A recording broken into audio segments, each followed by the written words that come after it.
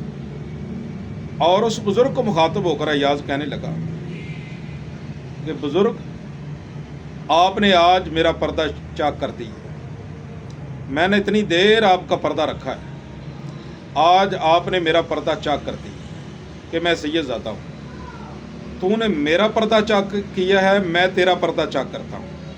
دراصل سلطان محمود غزنوی دیکھ، یہی حضرت خضر علیہ السلام ہے، یہی حضرت خضر علیہ السلام، دیدار کر لے، سیر ہو کر دیدار کر لے۔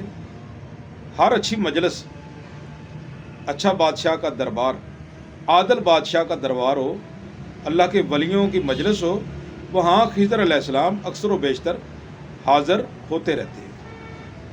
ہر اچھی مجلس میں جہاں نیک باتیں ہوں، اللہ کے ولیوں کی باتیں ہوں، اور درود و سلام پڑھا جاتا ہو، اسلامی واقعات بیان کیے جاتے ہوں، اسلامی درد والے تڑپ والے لوگ ہوں، وہاں خضر علیہ السلام اکثر و بیشتر آتے جاتے رہتے ہیں۔ تو یہ تمنا رکھتا تھا میں خضر علیہ السلام کا دیدار کروں، خضر علیہ السلام یہ تمنا رکھتے کہ میں رسول اللہ کے اس امتی کا دیدار کروں جس نے دنیا افغانستان میں رسول اللہ کا علم بلند کر دیا، حضور کا دین نافذ کر دیا اور حضور کا دین تخت پر لے آئے۔